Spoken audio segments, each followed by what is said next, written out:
Bonjour Bruno Marchesini. Bonjour. Merci d'avoir accepté notre invitation. Vous êtes le président de l'association Auter VR, association des usagers des TER de la vallée du Rhône, avec nous pour parler des difficultés que vous rencontrez sur cette ligne, la ligne Lyon-Valence notamment. Hier, je vous cite, situation catastrophique à Saint-Clair-les-Roches en Isère. Est-ce que déjà vous pouvez nous raconter ce qui s'est passé ? Il y a eu un cumul de problèmes. Bon, déjà, le matériel est en tension, c'est-à-dire que très souvent, il y a des trains qui sont raccourcis, voire supprimés. Bon, ce matin, par exemple, je devais venir en train, il a été supprimé. Et hier, il y a eu des retards de train dus à des problèmes de matériel. Alors, les problèmes de matériel en ce moment, c'est les animaux qui vont percuter les trains ou l'inverse. Ouais. Et ce qui fait que les trains doivent partir en réparation. Ce sont les feuilles mortes qui reviennent. Les feuilles mortes, elles avaient un peu disparu. Mais là, hier, il y a un train qui a eu 40 minutes de retard à cause de feuilles mortes. Donc, il y a eu du cumul de trois choses. Ce qui fait qu'à 8 heures à peu près, il y a eu beaucoup de monde en gare qui attendait des trains avec très peu de place. Donc, le premier train qui est passé, il n'a pas pu prendre de personnes. Le deuxième train, il n'a pas pu prendre de personnes aussi, et il y a eu une personne qui a fait un malaise, entre autres. Donc des personnes ont dû descendre. Voilà, c'est la goutte d'eau qui a fait déborder le vase. C'est pas le premier malaise, mais là vraiment les usagers, ils en ont ras le bol. C'est régulier en fait ces soucis, ça arrive très souvent. Oui, ça arrive très souvent. Alors là, le lundi matin, c'est assez récurrent. Curieusement, bon, les trains ils sont pas prêts pour le lundi matin. Il y a souvent des problèmes le lundi matin, mais les autres jours, les soirs, c'est pareil. Les soirs, vous vous retrouvez à jambes massées, à attendre des trains qui viennent pas, qui sont supprimés. C'est pas annoncé. Il y a des problèmes d'annonce. Enfin, il y a beaucoup de problèmes quand même. Il y a beaucoup d'usagers pour pas assez de place aussi, vous le disiez. Tout à fait, tout à fait. C'est-à-dire que ça, c'est une évolution qui n'a pas été prise en compte par l'achat de matériel suffisant de la région. Et puis, la SNCF n'a pas assez de personnes pour entretenir le matériel. Ils n'arrivent pas à recruter. Donc, depuis des années, ils disent « Ah oui, on a des plans de recrutement, mais on n'arrive pas à recruter. » Donc, ce qui fait que c'est catastrophique. Et s'il manque un conducteur, voilà, forcément, le train il est annulé, alors qu'avant, il y avait des solutions de recours, quoi. C'est vrai qu'aujourd'hui, tous nous incite à prendre les transports en commun, le train en particulier, pour des questions environnementales notamment. On nous demande de laisser notre voiture à la maison, mais en fait aujourd'hui en l'état c'est pas possible. Tout à fait. Moi, j'ai du mal à recommander aux gens de prendre les trains puisque je suis bloqué 2 fois par semaine au minimum, et pourtant j'essaye de naviguer un petit peu avec les trains qui sont a priori plus complets que les autres. Mais vous passez votre temps à regarder quel train va circuler, quelle est la composition du train, comment ça se fait. Donc vous n'avez pas du tout envie d'encourager les gens à venir parce qu'ils vont dire « Non mais tu m'as raconté quoi là ? Puis je suis allé le train, j'ai pas pu monter. » Et puis pour les usagers, bon pour vous par exemple, mais j'imagine que ça implique des retards au travail. Même le soir quand on rentre, on a quand même envie de retrouver sa famille et ses enfants. C'est pas évident en fait à gérer au quotidien ça. Tout à fait, oui, exactement. Vous arrivez en retard au travail, le soir vous rentrez, vous êtes fatigué. Et puis c'est stressant, nerveusement, vous passez votre temps à vous dire est-ce que je vais avoir un train ? C'est pas une vie quoi ça. Concrètement, qu'est-ce que vous demandez ? Bon, déjà dans un premier temps à la SNCF, donc d'accélérer le recrutement des personnels. Vous avez du mal à comprendre qu'on puisse en arriver là aujourd'hui ? Oui, les métiers qui pourraient paraître intéressants, non, ils sont pas visiblement pas intéressants, et la SNCF, je sais pas, n'arrive pas à embaucher.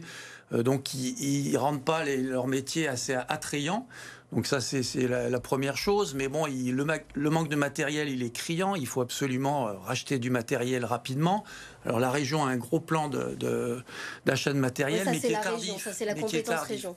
Mais la SNCF c'est vraiment le personnel, et puis il faut qu'elle informe mieux, il faut qu'elle forme mieux. Vous êtes laissé des fois de côté sur les voies, on vous tient pas au courant. Tout à fait, oui. Alors hier à Saint-Clair, ce qui est bien, c'est que la personne qui était en gare, elle est venue sur le quai, donc ça déjà au minimum, ça permet d'expliquer. Il était là, il disait oui, le train il a 35 minutes de retard. Faire redescendre un peu la tension. Le prochain il va à Pardieu, le suivant il va à Perrache, donc et ça c'est nécessaire et c'est primordial. Et la SNCF a du mal à le comprendre. Vous êtes en gare de Jean Massé le soir, vous attendez des explications qui viennent pas.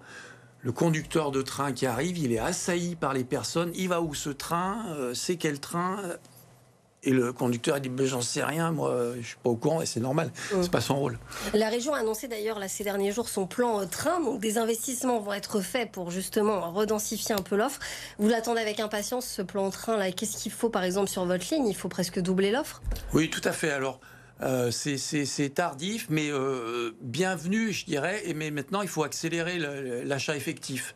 Donc, on a des rames qui ont été achetées en 2019, qui sont toujours pas livrées, qui ont pris du retard pour des tas de difficultés industrielles. Maintenant, il faut effectivement que les prochaines rames, ils les achètent rapidement, parce qu'on va se retrouver pendant 2-3 ans. Il faut 3-4 ans pour avoir des rames au mieux. Donc il faut commander tout de suite des rames, ça c'est clair. Il faut en attendant trouver des solutions avec d'autres régions qui ont du matériel disponible ou pas, des choses de remplacement, comme on a proposé des solutions. Il y a des trains qui sont rencarts, qu'on pourrait ressortir. Bon, il y a des tas de choses à faire de ce côté-là. L'ouverture de nouvelles voies aussi peut-être, parce que c'est vrai qu'il y a des voies ferrées, des rails qu'on n'utilise pas, notamment dans la vallée du Rhône. Il faudrait peut-être aussi penser à ça. Nous on se bat depuis plusieurs années pour ouvrir la rive droite entre Lyon et Perrault, pour ce qui nous concerne, donc la partie nord, qui serait effectivement une bonne solution là, pour désengorger. Il n'y a pas de solution. Enfin, voilà. Là, on ne vous propose pas de solution. On ne propose pas de solution. On nous dit simplement jusqu'à 2026, ça va être difficile. Alors 2026, il y a une problématique de maintenance des nouvelles rames qui arrivent, avec l'atelier de maintenance de Saint-Étienne qui ne pourra ouvrir qu'en 2026. On parle aussi beaucoup de RER à la lyonnaise. Emmanuel Macron est un fervent défenseur de ce projet. On ne sait pas encore sous quelle forme ça peut prendre, jusqu'où ça peut aller, etc. En tout cas, ce qu'on sait, que ce serait des TER avec des fréquences très importantes. Est-ce que selon vous, ça peut être une solution aussi ? Ah ben oui, clairement. Alors, en ce qui concerne, nous, la ligne Lyon-Valence, notamment le Lyon-Vienne, tout est prêt pour accélérer la cadence. Donc nous, on demande à ce qu'il y ait des trains plus tôt le matin, plus tard le soir. À l'heure actuelle, le dernier train, il est à 21h20. Et à 21h20, cette année, il va être supprimé parce qu'il y a des travaux la nuit. Donc ils ne peuvent pas faire circuler à partir de 21h20. Donc on a proposé des solutions qui sont en cours de discussion avec la SNCF et la région. Mais clairement, il faut étendre le spectre, mettre plus de trains, et c'est possible. Merci beaucoup Bruno Marchesini d'avoir été avec nous, en tout cas ce mardi matin, pour nous parler des TER de la vallée du Rhône qui ont bien du mal à circuler, en tout cas en ce moment, et régulièrement d'ailleurs. Merci beaucoup encore. Je vous remercie, bonne journée.